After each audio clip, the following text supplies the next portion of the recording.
नमस्कार स्टूडेंट्स, एक बार फिर आपका स्वागत है हमारे आज के सेशन में, जिसमें हम बात करेंगे क्लोज टेस्ट पर जो अभी तक एसएससी के प्रीवियस ईयर क्वेश्चन पेपर्स में आ चुके हैं और इन्हें हमने किरण पब्लिकेशन से छपवाया है। किरण पब्लिकेशन का हम 2023वां एडिशन फॉलो कर रहे हैं, जिस पर लिखा हुआ है 16,500 प्लस और इसका मीडियम ऑफ इंस्ट्रक्शन भी इंग्लिश में है। तो अगर आपके पास दूसरा एडिशन है तो हमारे हिसाब से इस बुक के हिसाब से सीक्वेंस को मिला लें, अपने दोस्तों वगैरह से ये एडिशन ले लें। इसके अलावा हमने टेलीग्राम चैनल को हमारे यूट्यूब चैनल से लिंक कर दिया है। चैनल के पेज पर आपको टेलीग्राम चैनल का लिंक मिल जाएगा और जो भी हम यहाँ पर डिस्कस करते हैं उसको पीडीएफ की फॉर्म में हम टेलीग्राम चैनल पर डालते जा रहे हैं। तो आप अगर आपके पास किताब नहीं है और आप किताब अरेंज नहीं कर पा रहे हैं तो वहाँ से आप पीडीएफ भी डाउनलोड कर सकते हैं। ठीक है, ये है आपके सामने आज का क्लोज टेस्ट जो कि हम डिस्कस करेंगे।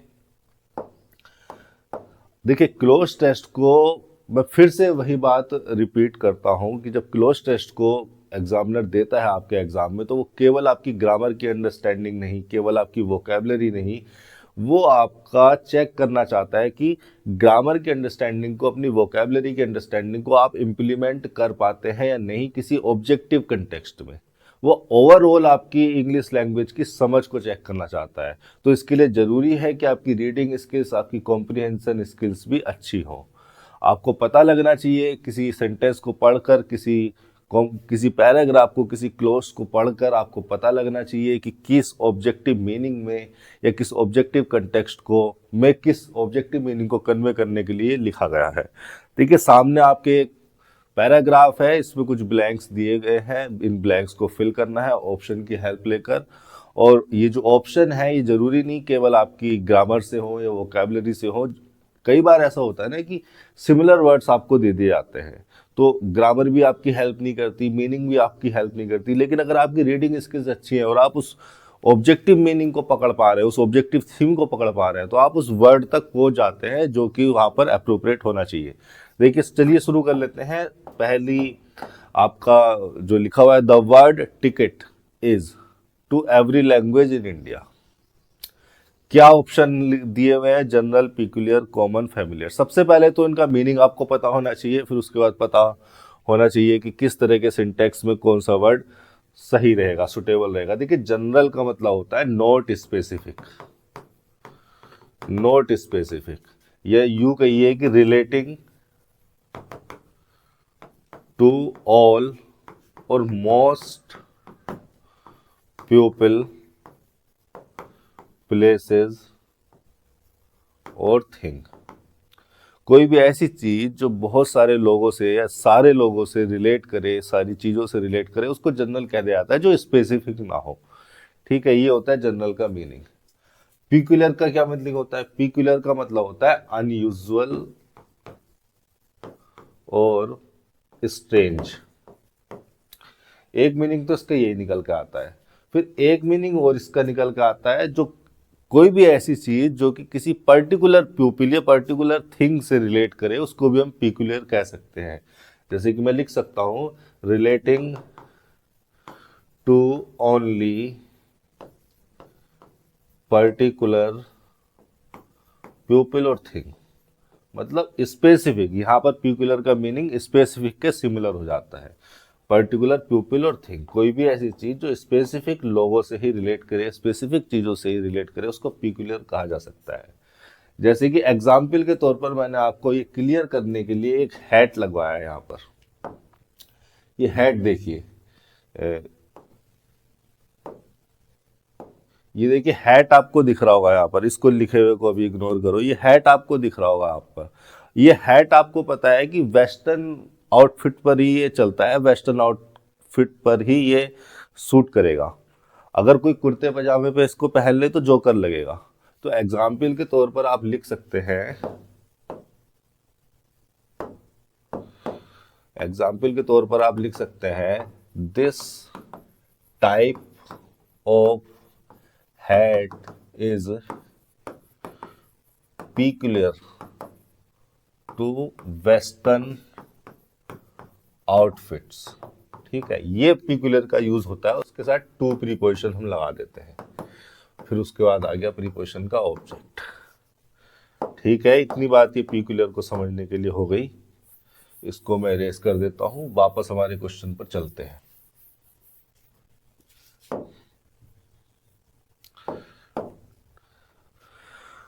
कॉमन का मतलब क्या होता है?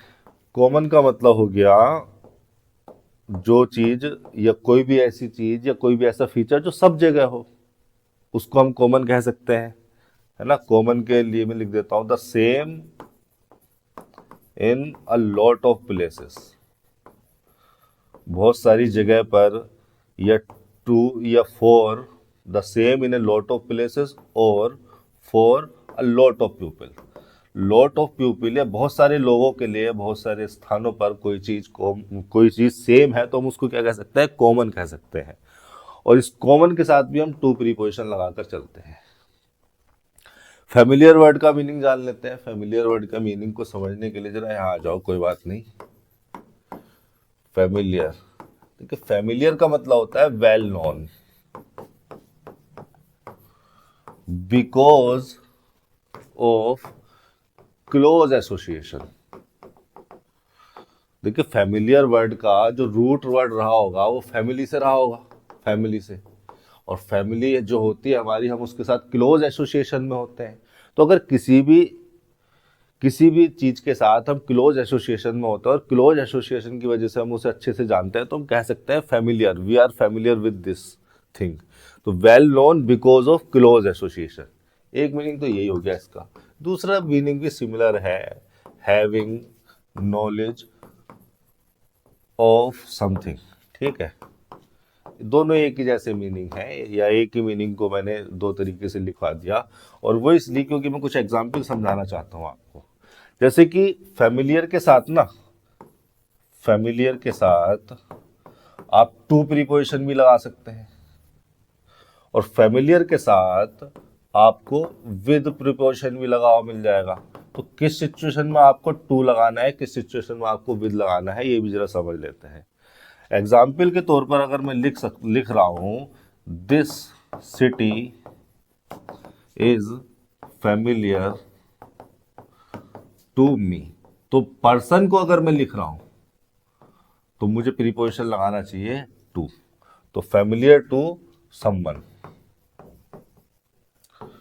और इस सिचुएशन में, इस कंटेक्स्ट में, ये जो स्ट्रक्चर मैंने यूज किया है फैमिलियर के साथ टू प्रीपोजिशन लगा के फिर कोई समवन, कोई पर्सन, इस सिचुएशन में फैमिलियर के पहले वाले मीनिंग को यूज कर रहा हूं। दूसरे वाले मीनिंग में एग्जाम्पल के तौर पर अगर मैं समझाना चाहूं आपको, तो मैं लिख सकता हूं आई am familiar with this city. अब देखो ये दोनों सेंटेंस में लगभग मैंने एक ही इंफॉर्मेशन दी है, this city is familiar to me या I am familiar with this city. लेकिन यहाँ पर विद प्रीपोजिशन अगर मैंने लगाया है तो विद प्रीपोजिशन में तभी लगा सकता हूँ जब मेरा जो ऑब्जेक्ट हो वो कोई थिंग हो। तो फैमिलियर विद आप यूज करें तो आप देख लें कि फैमिलियर विद समथिंग होगा। और इस सिचुएशन में, इस स्ट्रक्चर के साथ मैं फैमिलियर के दूसरे वाले मीनिंग को यूज कर रहा हूं। तो इन सारी चीजों का भी ध्यान रखें आप। ये ध्यान जब किसी एडजेक्टिव के बारे में पढ़ें, जब आप किसी एडजेक्टिव के मीनिंग को डिक्शनरी पर डालकर देखें, तो आप ये देखें कि उसके साथ कौन से प्रीपोजिशन आ सकते हैं और कौन कौन से प्रीपोजिशन कौन कौन से मीनिंग के साथ कौन कौन से कंटेक्स्ट में आ सकते हैं। पर्सन के साथ कौन सा आएगा, थिंग के साथ कौन सा आएगा, या ये वाला प्रीपोजिशन इसके साथ लगाओगे तो ये मीनिंग निकल के आएगा, ये वाला प्रीपोजिशन लगाओगे तो मीनिंग में थोड़ा सा फर्क आ जाएगा, थोड़ा सा जो है कंटेक्स्ट में फर्क आ जाएगा। ये सारी चीजें आपको जाननी समझनी है। ये हो गई फैमिलियर की बात। अब जरा इस जो मैंने चारों शब्दों के मीनिंग बताए हैं, इन चारों शब्दों के मीनिंग को यहाँ पर लगाकर देखो। देखो जनरल का मैं बता दूं, जनरल का जो ये वाला मीनिंग है रिलेटिंग टू ऑल और मोस्ट पीपल, प्लेसेस और थिंग, ये मीनिंग यहाँ पर ऑब्जेक्टिवली सेटिस्फाई तो हो रहा है। लेकिन जनरल के साथ अगर जनरल वर्ड लगा होता तो प्रीपोजिशन इसके साथ फॉर आता। ठीक है, the word ticket is general to every language in India, for every language in India, तो इसलिए जनरल को मैं चूज करूंगा नहीं। अब पिक्यूलियर का मतलब तो स्पेसिफिक है, ऐसी कोई चीज जो कि स्पेसिफिक लोगों से, स्पेसिफिक थिंग से रिलेट कर रही हो उसको पिक्यूलियर कहते हैं। यहाँ पर आप एवरी लैंग्वेज लिख रहे हो, मतलब एवरी लैंग्वेज का मतलब ऑल लैंग्वेज को रिफर कर रहे हो। ऑल लैंग्वेज को रिफर कर रहे हो तो पिक्यूलियर तो मीनिंगफुल रहा ही नहीं। कॉमन बिल्कुल सही वर्ड है यहाँ पर। कॉमन का मतलब the same in a lot of places और for a lot of people. तो ये कहा जा रहा है कि जो वर्ड टिकट है ये एवरी लैंग्वेज में सेम ही है, मतलब कॉमन है। और कॉमन के साथ आप जानते हैं, आपने टू लगा हुआ देखा होगा, कॉमन के साथ प्रीपोजिशन आता है टू। तो हमारा हो जाएगा थर्ड ऑप्शन सही। फैमिलियर अगर लगा होता तो फैमिलियर के साथ टू आ रहा है। अगर यहाँ पर 131 में आप फैमिलियर को फिट करने की कोशिश करोगे तो फैमिलियर के साथ टू प्रीपोजिशन आ गया यहाँ पर। और फैमिलियर टू के बारे में मैंने बताया है कि फैमिलियर टू हम तब लिखेंगे जब हमारा ऑब्जेक्ट समवन यानी कि कोई पर्सन हो। ठीक है, अगर यहाँ पर विद लिखा होता तो मैं चलो फैमिलियर भी लिख देता, लेकिन फैमिलियर भी ऑब्जेक्टिव मीनिंग को उतना सेटिस्फाई नहीं कर रहा जितना कि कॉमन कर रहा है। सिंटैक्स के हिसाब से भी देखना है, सेंटेंस की ग्रामेटिकल स्ट्रक्चर के हिसाब से भी देखना है, वर्ड्स के मीनिंग भी देखने हैं, फिर ये भी देखना है कि कौन सा वर्ड हमारे ऑब्जेक्टिव मीनिंग को सेटिस्फाई कर रहा है, ऑब्जेक्टिव नीड को फिल कर रहा है। तो the word ticket is common to every language in India. और देखो एक और दिलचस्प बात बताता हूं मैं यहाँ पर, ये जो वर्ड टिकट है ये तो इंग्लिश का वर्ड है, ये जो टिकट वर्ड है ये तो इंग्लिश का वर्ड है, और यहाँ पर बात की जा रही है एवरी लैंग्वेज की। अब वेस्ट बंगाल में बंगाली बोली जाती है, लेकिन वहां पर टिकट को तो टिकट ही बोला जाता है, मतलब ये तो इंग्लिश का वर्ड है तो इसको तो टिकट ही कहेंगे। तमिलनाडु में तमिल बोली जाती है लेकिन टिकट तो इंग्लिश का वर्ड है तो इसको तो वहां भी टिकट ही कहेंगे। ठीक है, गुजरात में किसी भी स्टेट में चले जाओ आप, मलयालम ले लो, कहीं भी कोई सी भी लैंग्वेज बोली जाती हो, लेकिन चूंकि टिकट तो इंग्लिश का वर्ड है ना, ये तो सारी लैंग्वेज में सेम ही रहेगा, तो ये तो कॉमन हो गया ना। अब ये इसलिए ऐसा इसलिए होता है क्योंकि जो इंग्लिश है वो लिंगुआ फ्रैंका है। क्या कहा मैंने? लिंगुआ फ्रैंका। एक वर्ड के बारे में और बता देता हूं मैं, अच्छा वर्ड है, मेरे को ध्यान आ गया। ये जो इंग्लिश लैंग्वेज है ना, ये इंडिया में लिंगुआ फ्रैंका की तरह काम करती है। लिंगुआ फ्रैंका एक ऐसी लैंग्वेज जो कि कम्युनिकेशन के लिए इस्तेमाल की जा सकती है। लिंगुआ फ्रैंका एक ऐसी लैंग्वेज को कह सकते हैं जो कि कम्युनिकेशन के लिए इस्तेमाल की जा सकती है उन लोगों के बीच जो लोग अलग अलग भाषा बोलते हैं। जैसे कि कोई यूपी का कोई पर्सन तमिलनाडु में गया, अब तमिलनाडु में बोली जाती है तमिल, यूपी में बोली जाती है हिंदी कई प्रकार की। अब तमिल वाले को हिंदी नहीं आती, हिंदी वाले को तमिल नहीं आती, तो बात कैसे करेंगे? या तो हिंदी वाले को तमिल सीखनी पड़ेगी या तमिल वाले को हिंदी सीखनी पड़ेगी। लेकिन अगर कोई ऐसी लैंग्वेज है जो ये भी जानता हो और ये भी जानता हो, चाहे थोड़ी बहुत ही जानता हो टूटी फूटी, तो उस लैंग्वेज में आपस में बात कर सकते हैं, और वो काम करती है इंडिया में English. Because of our colonial history, because of our English background, English India में उस ब्रिज का काम करती है। ठीक है, ये अशोक, और तमिल में कोई पर्सन रहेगा वेणु। अशोक और वेणु एक दूसरे की भाषा नहीं जानते, लेकिन दोनों ही इंग्लिश जानते हैं, तो इंग्लिश उस लैंग्वेज का काम कर सकती है। ये जो ब्रिज लैंग्वेज है, इसी को हम लिंगुआ फ्रैंका कहते हैं। मैं यहां पर लिखवा देता हूं, लिंगुआ फ्रैंका का मतलब a language used for communication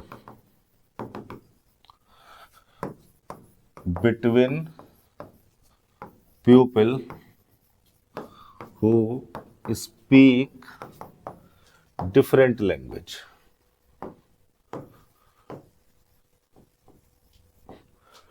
ठीक है, वापस क्लोज टेस्ट पर आते हैं हमारे। ये हो गया हमारा 131 का, इसमें थर्ड ऑप्शन सही हो जाना था। 132 पर चल लेते हैं। ये हैट हो गया हमारा जो कि प्यूकुलर है वेस्टर्न आउटफिट से। क्या लिखा हुआ है आगे? 132 में ब्लैंक दिया हुआ है, those who are actively in the political process. ठीक है, सो बट एंड सिंस। अब देखिए यहाँ पर एक क्लोज को खत्म कर दिया गया है, एक सेंटेंस को खत्म कर दिया गया है, और यहाँ पर कोई वर्ड पूछा गया है, और चारों ही वर्ड आपको कंजंक्शन दिए हुए हैं। सो के बारे में बता दूं, जब सो कंजंक्शन होता है एडवर्ब भी हो जाता है सो, लेकिन हम यहाँ पर कंजंक्शन की बात कर रहे हैं, एडवर्ब की तो रिक्वायरमेंट है ही नहीं। ठीक है, तो सो जब कंजंक्शन होता है तो proper result, exact result, proper का मतलब एग्जैक्ट रिजल्ट बताने के लिए यूज होता है। मतलब कुछ यहां पर हुआ, जो भी इंफॉर्मेशन यहाँ लिखी है, जो भी एक्टिविटी यहाँ हुई इस क्लोज में, इसका रिजल्ट अगर ये इस क्लोज में लिखा है तो इस रिजल्ट को बताने के लिए, इस रिजल्ट को बताने के लिए हम सो लगा सकते हैं। ऐसा हुआ तो ऐसा हो गया, ठीक है। ये सो का मेन प्राइम फंक्शन होता है। बट को हम कंजंक्शन के रूप में लगाते हैं जो हम कॉन्ट्राडिक्टरी नेचर की इंफॉर्मेशन को लिखते हैं। ऐसा हुआ तो ऐसा होना चाहिए था बट इसका उल्टा हो गया, तो इस कॉन्ट्राडिक्टरी नेचर की इंफॉर्मेशन को जोड़ने के लिए हम बट को यूज करते हैं। एंड को यूज करते हैं हम एडिशनल इंफॉर्मेशन देने के लिए, एडिशनल रिलेवेंट या रिलेटेड इंफॉर्मेशन जोड़ने के लिए हम एंड को यूज करते हैं। कुमुलेटिव नेचर का होता है, कुमुलेट का मतलब टुगेदर, कुमुलेट का मतलब चीजों को एक साथ ले आना, इकट्ठा कर देना। सिंस को जब सिंस कंजंक्शन के रूप में होता है तो एक तो ये बिकॉज का मीनिंग देता है। बिकॉज का मीनिंग मतलब रीजन, रीजन को रिफर करने के लिए। यहाँ पर कोई इंफॉर्मेशन लिखी है या कोई यहाँ पर एक्टिविटी हुई, कुछ हुआ, उसका रीजन अगर इस क्लोज में है, इस क्लोज में अगर रीजन है तो इस रीजन को जोड़ने के लिए हम सिंस लगा सकते हैं, बिकॉज भी लगा सकते हैं, ठीक है। एज कंजंक्शन भी इसी फंक्शन में आ जाता है। दूसरा सिंस का फंक्शन होता है टाइम रिलीवेंट, जहां पर ये टाइम को रिफर कर देता है, पास्ट के किसी पॉइंट को रिफर कर देता है। टाइम रिलीवेंट पूरा ही हट गया, बिकॉज, रीजन, ठीक है। Time relevant, time relevant function होता है। तो अब आप देखकर दोनों सेंटेंस पढ़िए। The word ticket is common to every language in India, those who are actively in the political process. ये जो दूसरा सेंटेंस लिखा है, क्या ये पहले वाले का रिजल्ट लिखा है? Those who are actively in the political process ticket as permission. ये आगे जो भी पूरा सेंटेंस लिखा है, क्या पहले वाले सेंटेंस का the word ticket is common to every language in India का रिजल्ट है? नहीं है। पढ़ने से पता चलता है। इसीलिए मैं कहता हूँ रीडिंग स्किल्स को थोड़ा इंप्रूव कीजिए, कॉम्प्रिहेंशन स्किल्स को डेवलप कीजिए। पढ़ने से पता चलेगा कि दूसरा वाला सेंटेंस पहले वाले सेंटेंस का रिजल्ट नहीं है, कॉन्ट्राडिक्टरी नेचर का भी नहीं है। ऐसा भी नहीं है कोई बहुत बड़ा कॉन्ट्रडिक्शन दिखा रहे हैं हम, तो कॉन्ट्राडिक्शन भी नहीं दिखा रहे, रीजन भी हम नहीं बता रहे। ऐसा नहीं है कि जो दूसरे वाले सेंटेंस में जो इन्फॉर्मेशन हो पहले वाले का रीजन है, रीजन भी हम नहीं बता रहे। हम बस एक एडिशनल स्टेटमेंट को जोड़ रहे हैं, एक रिलेटेड इन्फॉर्मेशन को जोड़ रहे हैं। पहले हमने इन्फॉर्मेशन दी, उसी से रिलेटेड किसी एडिशनल स्टेटमेंट को, उससे रिलेटेड किसी एडिशनल इन्फॉर्मेशन को जोड़ रहे हैं। तो हमारा यहाँ पर सही कंजंक्शन हो जाना चाहिए एंड कंजंक्शन। बाकी सारे के सारे ऑप्शन आपके गलत हो गए, एंड वाला सही हो गया। 132 का हो जाएगा थर्ड। आगे चलते हैं 133, ठीक है। The word ticket is common हो गया था यहाँ पर, और यहाँ पर एंड हो गया। And those who are actively in the political process involve, seen, leading, attracted. देखिए अट्रैक्टेड का मीनिंग आपको पता है। अगर यहाँ पर आप अट्रैक्टेड लगाने की कोशिश करोगे तो यहाँ पर प्रीपोजिशन होना चाहिए था टू। अट्रैक्टेड के साथ प्रीपोजिशन आता है टू, इन नहीं। ये तो ऐसी गलत कर दो। अगर आपने लीडिंग यहां पर लगा दिया, लीडिंग का मतलब आपको पता है, लीड का मतलब आपको पता है, to be at the front of some process. Leading अगर आपने यहां पर लगा दिया, हु आर एक्टिवली लीडिंग, मैं लीडिंग लिख देता हूं यहां पर, लीडिंग। तो लीडिंग है भैया ट्रांजिटिव वर्ब, ट्रांजिटिव वर्ब है तो वो अपने बाद ऑब्जेक्ट लेगी, तो फिर तो सीधे पॉलिटिकल प्रोसेस आ जानी चाहिए था, फिर तो इनकी आवश्यकता ही नहीं थी।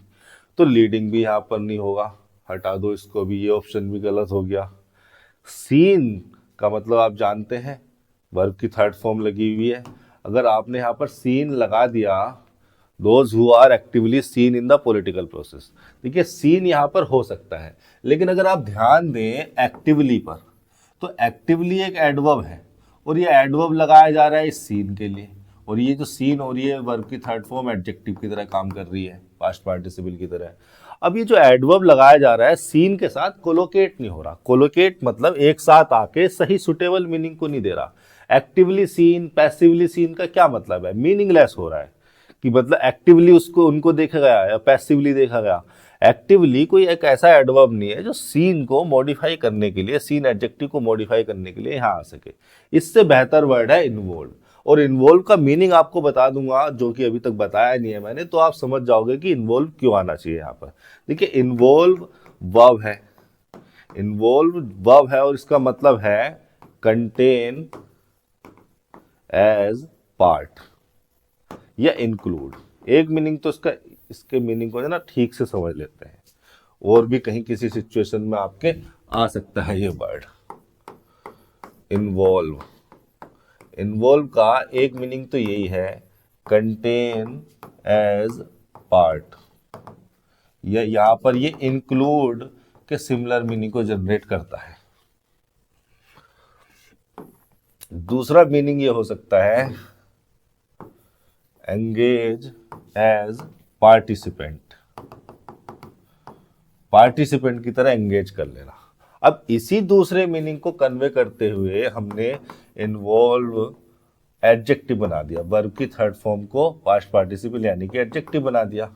और इस एडजेक्टिव का क्या मीनिंग हो गया? इस एडजेक्टिव का मीनिंग हो गया कनेक्टेड एज पार्टिसिपेंट। जैसे एग्जाम्पल के तौर पर मैं लिख सकता हूं द ब्यूरोक्रेट्स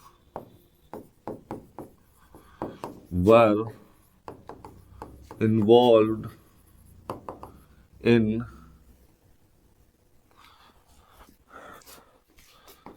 करप्शन। ठीक है, तो इन्वॉल्व का मतलब कनेक्टेड एज पार्टिसिपेंट, उन्होंने पार्टिसिपेट किया, वो पार्टिसिपेंट थे इसमें करप्शन में। एक मीनिंग तो यही हो गया इन्वॉल्व का। दूसरा मीनिंग इन्वॉल्व का हो सकता है, इन्वॉल्व रिफर कर सकता है नॉट इजी को, नॉट इजी या कॉम्प्लेक्स। कोई भी प्रोसेस, कोई भी प्रॉब्लम, कोई भी सिचुएशन अगर कॉम्प्लेक्स है, उसको हैंडल करना डिफिकल्ट है, तो उसको भी कह सकते हैं इन्वॉल्व, जटिल। ठीक है, नॉट इजी या complex, difficult to handle with, difficult to deal with. तो इन्वॉल्व का ये जो मीनिंग है ना कनेक्टेड एज पार्टिसिपेंट, इस मीनिंग को कन्वे करने के लिए ही, या इस मीनिंग को कन्वे करने वाले वर्ड को ही हमने यहाँ पर लगाना है। हमें बताना है those who are actively involve in the political process. अब ये देखिए इन्वॉल्व अगर मैं यहाँ पर लगाता हूं तो एक्टिवली भी इसको परफेक्टली मॉडिफाई कर रहा है और इन प्रीपोजिशन भी इसके साथ सही है। दोनों ही चीजें कोलो, मतलब एक्टिवली भी कोलोकेट हो रहा है और इन भी कोलोकेट हो रहा है इसके साथ। कोलोकेट का मतलब क्या बोल रहा हूं मैं? कोलोकेट है ना, एक साथ। को मतलब टुगेदर, लोकेट मतलब एक साथ लोकेट हो सके, एक साथ आ सके। वो वर्ड जो एक दूसरे के साथ आ सकते हैं ग्रामेटिकल स्ट्रक्चर के हिसाब से, ग्रामेटिकल कॉन्सेप्ट को फॉलो करते हुए, उनको कहा जा सकता है कोलोकेटिंग या कोलोकेट कर रहे वर्ड। 133 का हो गया फर्स्ट। 134 पर चल लेते हैं। क्या लिखा हुआ है? Those who are actively involve in the political process a ticket as permission to, आगे कुछ लिखा हुआ है लुक, इंटरप्रेट, इंटरफेयर, इंटरप्ट। देखिए लुक का मतलब तो सिंपल वॉच हो गया, टू वॉच, फिजिकल सेंसेस का यूज करके देखना। इंटरप्रेट का मतलब क्या है? कई बार हमें वर्ड्स ऐसे दे होते हैं जो कि सिमिलर मीनिंग में होते हैं, लेकिन हमें उनका एग्जैक्ट मीनिंग समझना है। फिर हमें यह भी समझना है कि किस ऑब्जेक्टिव मीनिंग को सेटिस्फाई करेगा कौन सा वाला वर्ड। देखिए कई बार ऐसा होता है कि वर्ड सिमिलर मीनिंग में होते हैं, लेकिन किसी स्पेसिफिक डोमेन में उसी वर्ड का यूज किया जाता है, उन नेटिव स्पीकर्स की प्रीफरेंस होती है। और मैं इसको और थोड़ा सा आपको गहराई से समझाना चाहूँ तो कोई भी वर्ड ऐसे ही नहीं इजाद होता, ऐसे ही नहीं चार लोग मिलते हैं, चार ग्रामरियन या चार लैंग्वेज को बोलने वाले मिलते हैं, बैठते हैं और चलो आज इस मीनिंग को कन्वे करने के लिए ये वाला वर्ड बना देते हैं और डिक्शनरी में डाल देते हैं, लोग इसे पढ़ेंगे समझेंगे। ऐसे नहीं कोई वर्ड इजाद होता। कोई भी जो वर्ड इजाद होता है, इन्वेंट होता है, या किसी सोसाइटी में किसी लैंग्वेज में आता है, उसके पीछे एक हिस्ट्री होती है। ऐसा कुछ वहां पर हो रहा होता है जहां से वर्ड्स निकल के आते हैं। उस बैकग्राउंड को, उस हिस्टोरिकल बैकग्राउंड को जानते हैं तो हम उसको कहते हैं एटिमोलॉजी। जब हम उसका ओरिजिन जानने की कोशिश करते हैं कि ये कहाँ से आया, क्यों आया, ऐसा सोसाइटी में या ऐसा लैंग्वेज के साथ ऐसा क्या चल रहा था, ऐसा क्या घटना हुई, ऐसी क्या चीज़ हुई कि इस तरह का वर्ड ये निकल के आया और यहाँ से आया। एटिमोलॉजी वगैरह में सब कुछ आ जाता है। अगर ये सब जानने समझने की कोशिश करें तो हमें पता चलता है कि किसी एक वर्ड को इस स्पेसिफिक मीनिंग में, इस स्पेसिफिक डोमेन में यूज किया जाता है, और नेटिव स्पीकर्स ये करते हैं, वो उनको पढ़ाया लिखाया नहीं जाता, बट वो सुनते हैं, समझते हैं और वो यूज टू हो जाते हैं। हमें ये चीज़ें जाननी समझनी पड़ती हैं क्योंकि इंग्लिश हमारी नेटिव लैंग्वेज नहीं है। ठीक है, तो मेरे कहने का मतलब है कि हमें ये जानना पड़ेगा कि किस वर्ड का क्या स्पेसिफिक मीनिंग है और किस स्पेसिफिक मीनिंग को कन्वे करने के लिए किस डोमेन में वो इस्तेमाल किया जाता है। ठीक है, आ जाते हैं यहाँ पर इंटरप्रेट। देखिए, लुक का मतलब टू वॉच या टू सी हो जाता है, मतलब फिजिकल सेंसेस का इस्तेमाल करके किसी चीज को देखना। इंटरप्रेट का मतलब हो जाता है to explain the meaning of something. मैं जो आपके सामने सेंटेंसेस के मीनिंग बताता हूँ, शब्दों के मीनिंग बताता हूँ, तो मैं उनको इंटरप्रेट ही तो करता हूँ। To explain the meaning of something या to decide the meaning of something, ये भी हो जाएगा। To decide the meaning of something. इसका एक मीनिंग और हो जाता है टू ट्रांसलेट। इंटरप्रेटर रखे होते हैं, जो बड़े बड़े पॉलिटिशियंस होते हैं, उन्होंने अपने साथ इंटरप्रेटर रखे होते हैं ताकि वो ट्रांसलेट कर सके। अगर इंडिया के प्राइम मिनिस्टर चाइना के किसी लीडर से मिलने जाएंगे, प्रेसिडेंट से मिलने जाएंगे, तो वो अपने साथ एक ट्रांसलेटर लेके जाते हैं, उसको कहते हैं इंटरप्रेटर, ताकि वो चाइना को चाइनीज सुन के, जो चीनी भाषा है उसको सुन के हिंदी में या इंग्लिश में इंटरप्रेट कर सके, ट्रांसलेट कर सके और इंडियन प्राइम मिनिस्टर को समझा सके कि ये ऐसा कह रहे हैं। तो ये भी इंटरप्रेट का मतलब हो जाता है टू ट्रांसलेट। इंटरफेयर का मतलब और इंटरप्ट का मतलब थोड़ा थोड़ा सिमिलर है, दोनों की मीनिंग समझ लेते हैं। काम आएंगे आपके मीनिंग, अच्छे वर्ड है। देखिए, इंटरफेयर का मतलब होता है टू गेट इन्वॉल्व, वह भी है, to get involve in a situation without invitation,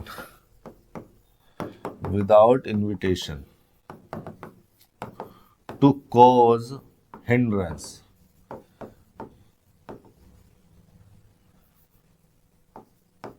hindrance का मतलब आप समझते हैं, बाधा।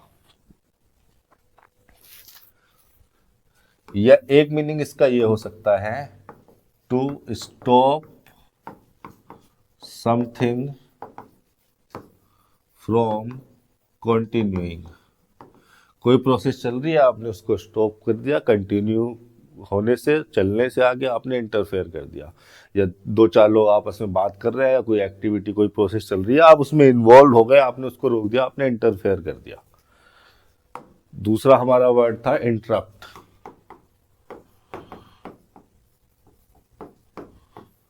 ये भी एक वर्ब है और इसका मतलब है टू स्टॉप समवन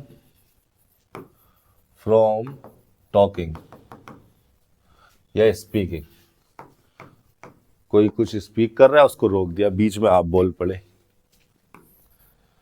ऐसा आप करते हैं कई बार, क्लास में टीचर बोल रहा होता है और आप इंटरप्ट कर देते हैं बीच में इधर उधर की चीजें बोलकर। To stop something from happening. कोई प्रोसेस चल रही है, कोई काम चल रहा है, आपने उसको इंटरप्ट कर दिया, उसको रोक दिया। तो इस मीनिंग को इंटरप्ट और इंटरफेयर कन्वे करती हैं। वापस जरा क्वेश्चन पर आते हैं। क्या लिखा हुआ आपके सामने? Who are actively involve in the political process interrupt या इंटरफेयर है टिकट। नहीं, ये तो बिल्कुल ही मीनिंगलेस हो गए, इस ऑब्जेक्टिव मीनिंग में है ही नहीं। लुक और इंटरप्रेट में से भी आप इंटरप्रेट कर लोगे।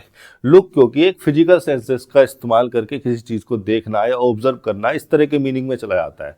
यहाँ पर हम ये कह रहे हैं कि जो पॉलिटिकल प्रोसेस में इन्वॉल्व लोग हैं वो टिकट को या टिकट से इस तरह का मीनिंग निकालते हैं, टिकट को वो इस तरह से समझते हैं, टिकट को वो इस तरह से इंटरप्रेट करते हैं।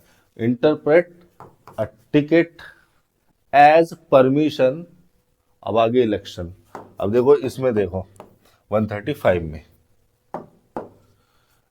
इन the political process interpret a ticket as permission to stand in an election, to campaign an election, to vote, to contest an election। देखिए टिकट को परमिशन की तरह इंटरप्रेट करते हैं। अब टिकट एक परमिशन होता है, तो वोट करने के लिए परमिशन होता है क्या टिकट? हम वोट करने आते हैं 18 साल से ऊपर के नागरिक, वो क्या कोई टिकट लेके जाते हैं वोट करने के लिए? वोट करने के लिए किसी टिकट की जरूरत नहीं है, कैंपेन करने के लिए भी किसी टिकट की जरूरत नहीं है, कंटेस्ट इलेक्शन को कंटेस्ट करने के लिए टिकट की जरूरत है। तो यहां पर आ जाना चाहिए था कंटेस्ट। एक और वर्ब आपको दे रखी है, फ्रेजल वर्ब आपको कंफ्यूज करने के लिए दे रखी है। इसका मीनिंग मैं बता देता हूं, आप समझ जाओगे क्यों नहीं आनी थी। स्टैंड इन का मतलब होता है to do a particular job that some other person was going to do or usually does। कोई ऐसा काम करना जो कोई दूसरा पर्सन करने जा रहा था या उसको करना था, दूसरे का काम आपने कर दिया। जैसे कि एग्जाम्पल के तौर पर मैं लिखना चाहूँ स्टैंड इनको एग्जाम्पल में एक सेंटेंस में स्टार्ट कर यूज करके मैं सेंटेंस की सिंटेक्स में स्ट्रक्चर में इसको कैसे लिखता हूं। जैसे मैंने लिखा Radhika stands in for Amit whenever he is absent। जब भी अमित जो है काम नहीं करता तो वो स्टैंड इन करती है, ये कहने का मतलब है। ये जब लिख सकता हूं the vice president stands in for the president when he is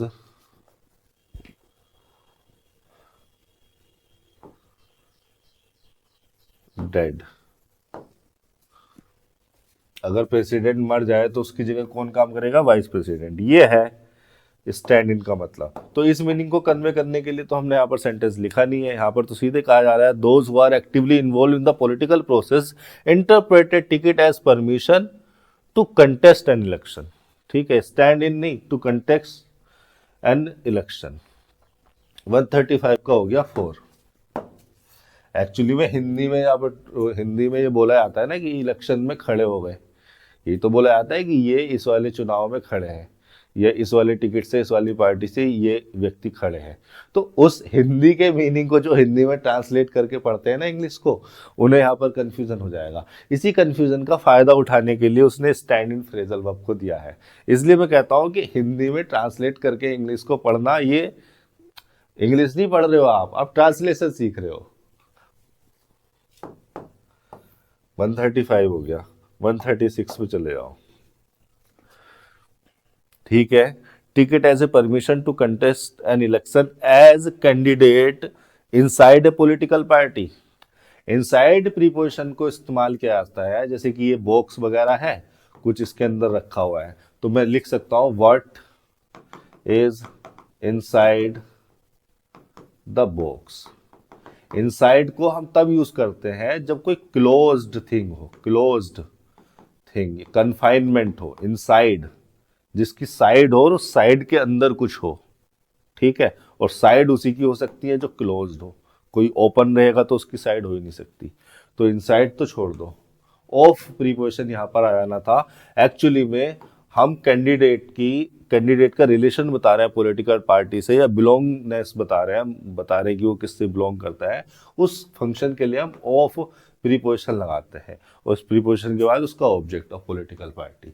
4 भी नहीं आना था, 2 भी नहीं आना था। 4 हम पर्पस या रीजन को रिफर करने के लिए लगाते हैं, कोई चीज किसी को रिप्लेस करे तो हम 4 लगा सकते हैं।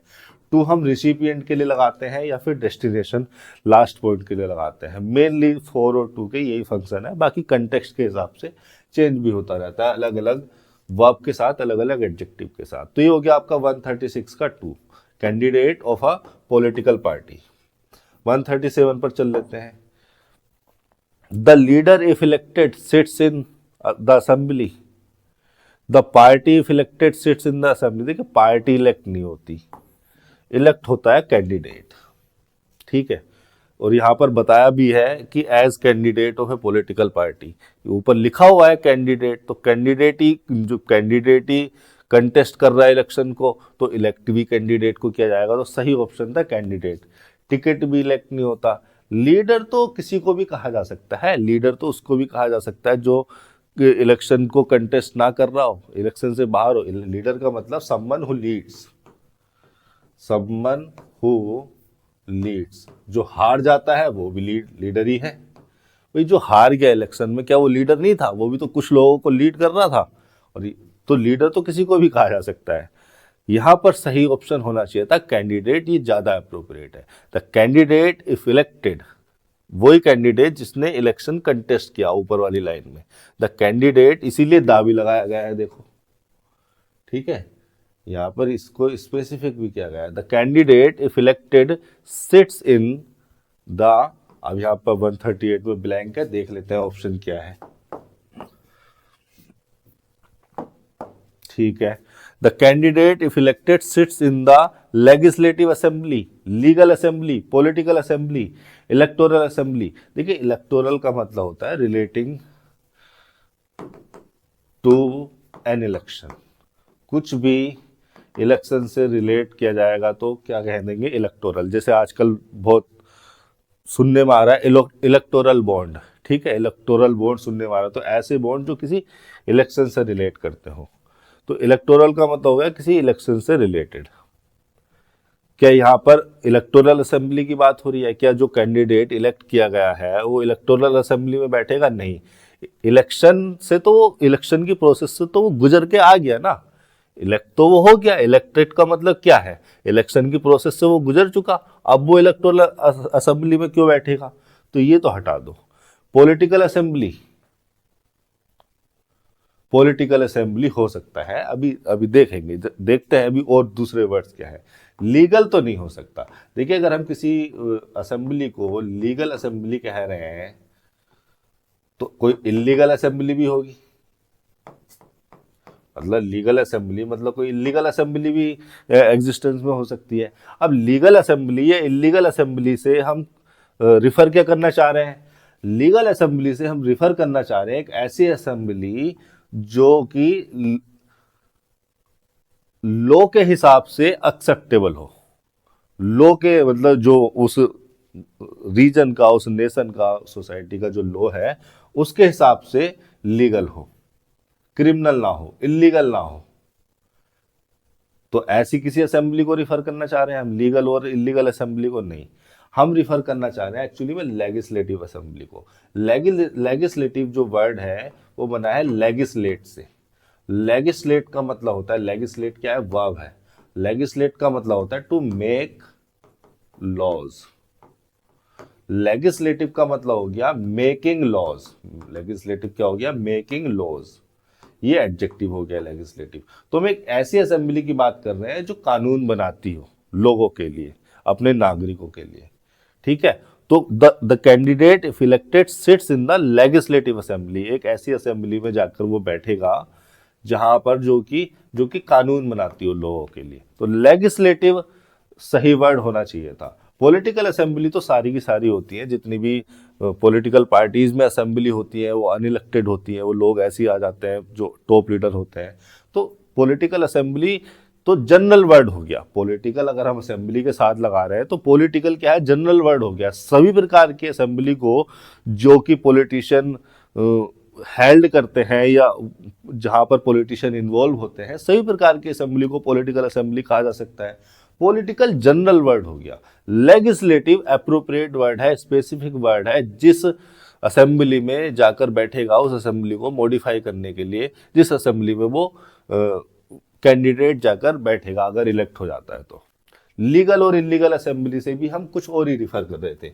एक ऐसी असेंबली जो कानून के हिसाब से सही हो, मतलब क्रिमिनल ना हो, उसको लीगल कहा जा सकता है। लीगल एक्टिविटीज, ठीक है, जो कि लॉ के हिसाब से जस्टिफाइबल हो, लॉ के हिसाब से गलत ना हो, लॉ को फॉलो करते हुए हो। ये हो गया 138। 139 पर आ जाते हैं। क्या लिखा हुआ है? लेजिस्लेटिव असेंबली और एनी अदर बॉडी और any other election party institute. देखो ये छोटी छोटी डिटेल पे अगर ध्यान दोगे ना तो कोई मुश्किल चीज नहीं है। और लगा है यहाँ पर कंजंक्शन। अब ये कंजंक्शन कोऑर्डिनेट नेचर का कंजंक्शन है, ठीक है। अब ये जो और लगाया जाता है, ये लगाया जाता है अल्टरनेट ऑप्शन के लिए, अल्टरनेट ऑप्शंस के लिए। ऑल्टरनेट ऑप्शंस जो दिए जाते हैं वो ऐसे दिए जाते हैं जो कि एक दूसरे का अल्टरनेटिव हो सके, एक दूसरे की जगह पर आ सके। जैसे आप किसी से टी के लिए पूछोगे तो टी के बदले में क्या पूछोगे? कॉफी, ड्रिंक्स पूछ लोगे। लेकिन टी के बदले में आप सूस थोड़ी पूछ लोगे। आप ये थोड़ी कह दोगे टी चाहिए या सूस चाहिए। हाँ, शूज का अगर अल्टरनेट पूछना है तो आप स्लीपर्स से पूछ लोगे कि सर आपको स्लीपर्स लाऊं या शूज लाऊं पहनने के लिए। टी के बारे में पूछ रहे हो तो आप कॉफी के बारे में पूछ लोगे, ड्रिंक्स के बारे में पूछ लोगे। तो और से जो भी जोड़ा जा रहा है वो एक अल्टरनेट ऑप्शन है। तो जोड़ा तो उसे ही जा सकता है जो कि अल्टरनेटिव हो सकता है। अल्टरनेटिव होना पॉसिबल है, मीनिंगफुल है। तो क्या लेजिस्लेटिव असेंबली का अल्टरनेटिव इलेक्शन हो सकता है, इंस्टीट्यूट हो सकता है, पार्टी हो सकती है? इनके मीनिंग पता भी है आपको? इलेक्शन का मीनिंग चलो पता होगा, पार्टी का मीनिंग पता होगा। इंस्टीट्यूट का मतलब क्या है? इंस्टीट्यूट का मतलब है एक ऐसी ऑर्गेनाइजेशन जहां पर कोई काम करता है, साइंटिफिक काम करता है, सोशल काम करता है, एजुकेशनल काम करता है। बहुत सारे लोग हम में से अलग अलग इंस्टीट्यूशन में जा चुके हैं, पढ़ चुके हैं, इंस्टीट्यूट में जा चुके हैं। किसी ने किसी इंस्टीट्यूट से कोई डिप्लोमा लिया होगा, किसी कोई डिग्री ली होगी। इंस्टीट्यूट का मीनिंग मैं यहाँ पर लिखा देता हूँ। इंस्टीट्यूट से ही बना है इंस्टीट्यूशन। इंस्टीट्यूट, इंस्टीट्यूट का मतलब है एन ऑर्गेनाइजेशन वेयर समवन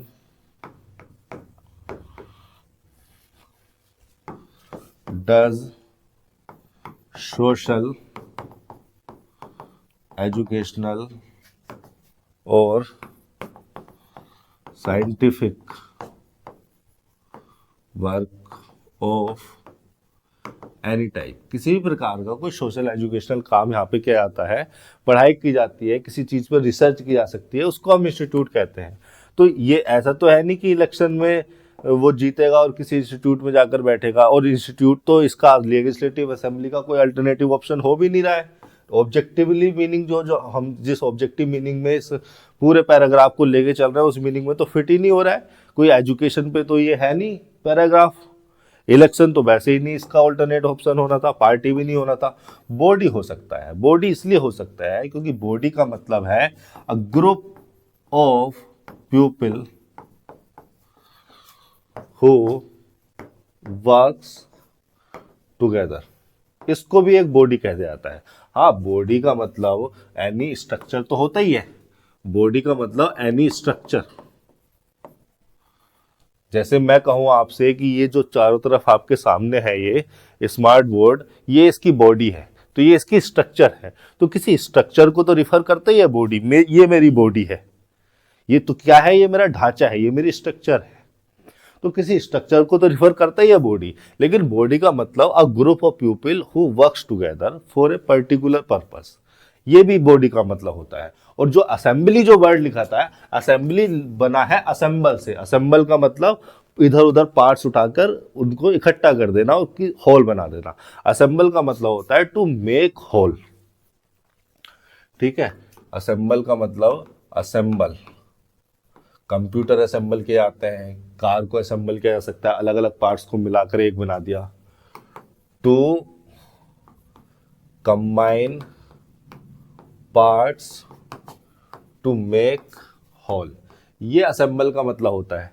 तो असेंबली का मतलब हो गया जहां पर अलग अलग लोग, अलग अलग जगह से लोग आकर मिलकर बैठकर एक यूनिट बनाए, उस यूनिट को कहा जाएगा assembly. Assembly is a group of people working together for a particular cause, उसको असेंबली कहा जा सकता है। तो असेंबली और बॉडी एक जैसे मीनिंग में है, एक जैसे सिमिलर मीनिंग में आ सकते हैं, एक ही जैसी चीजों को रिफर कर सकते हैं। तो बॉडी इसका, एनी अदर बॉडी इसका अल्टरनेट ऑप्शन हो सकता है। और इस अल्टरनेट ऑप्शन को दिखाने के लिए हमने और कंजंक्शन लगाया।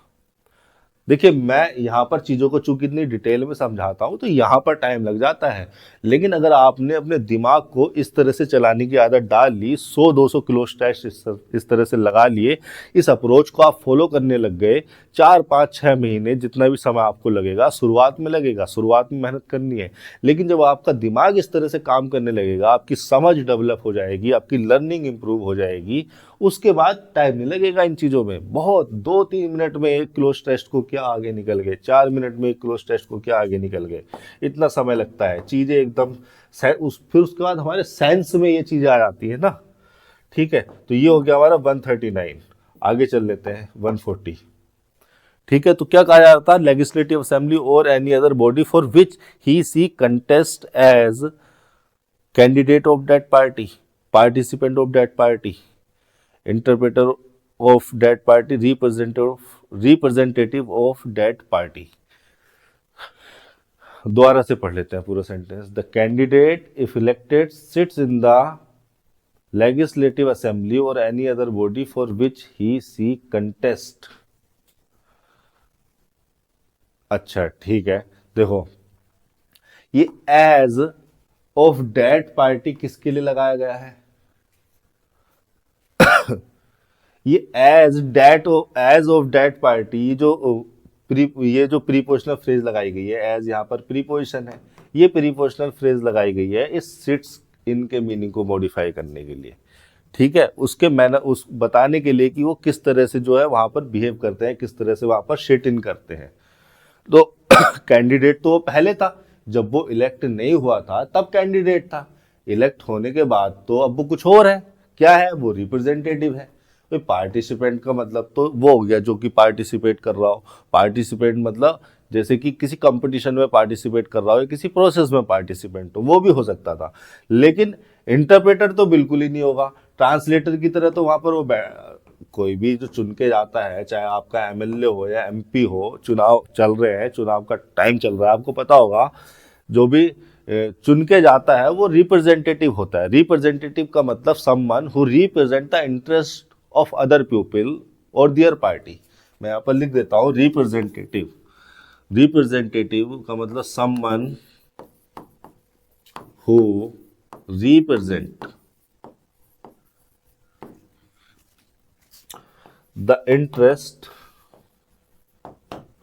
ऑफ अदर पीपल और देयर पार्टी। ठीक है, हम जिन्हें चुनते हैं एमएलएज या एमपीज को, जब वो लेजिस्लेटिव असेंबली में या लोकसभा में जाते हैं, तो उनके बारे में फंडामेंटल ये है कि वो वहाँ बैठे हैं, वो वहाँ चुन के गए हैं, इलेक्ट होके गए हैं, अपने इंटरेस्ट को रखने के लिए नहीं, जिन लोगों ने उन्हें चुना है, इलेक्ट किया है, उन लोगों के इंटरेस्ट को रखने के लिए। तो ये कहा जाता है कि एक एमपी, एक एमएलए रिप्रेजेंटेटिव होता है उन लोगों का जिन लोगों ने उन्हें इलेक्ट किया है, चूज किया है, या वो अपनी पार्टी की ओर से रिप्रेजेंटेटिव होता है उन लोगों का। तो यहाँ पर सही एप्रोप्रिएट वर्ड हो जाता है रिप्रेजेंटेटिव। कैंडिडेट तो पहले था, इलेक्ट होने से पहले। तो कहा यह जा रहा है कि जब वो इलेक्ट हो जाता है तो एक रिप्रेजेंटेटिव की तरह जो है वो उस असेंबली में बैठता है, as representative of that party. ठीक है, अगर मीनिंग समझ में आ रहा है सेंटेंसेस का, तो यहाँ पर रिप्रेजेंटेटिव हो जाता। पार्टिसिपेंट का मतलब समवन हु पार्टिसिपेट, ये भी सही वर्ड हो सकता था, लेकिन ये ज्यादा ये स्पेसिफिक वही वर्ड है जो उस पॉलिटिकल डोमेन में यूज किया जाता है, जो उस पॉलिटिकल लैंग्वेज में, जार्गोन में यूज किया जाता है। पार्टिसिपेंट का मतलब तो पार्टिसिपेट, जो कोई पार्टिसिपेट करता है, पार्टिसिपेट किसी भी प्रोसेस में कर सकते हैं। तो 143 का हो गया थर्ड। ये जो है इसी तरह से आपको सोचना है, समझना है। जब आप रीडिंग स्किल्स को इम्प्रूव करते जाएंगे तो आपको समझ में आएगा कि किस तरह के कॉम्बिनेशन में वर्ड्स हमें दिए होते हैं और किस तरह से चीज़ों को जो है करना है। आज के लिए इतना ही, मिलते हैं अगले सेशन में। धन्यवाद।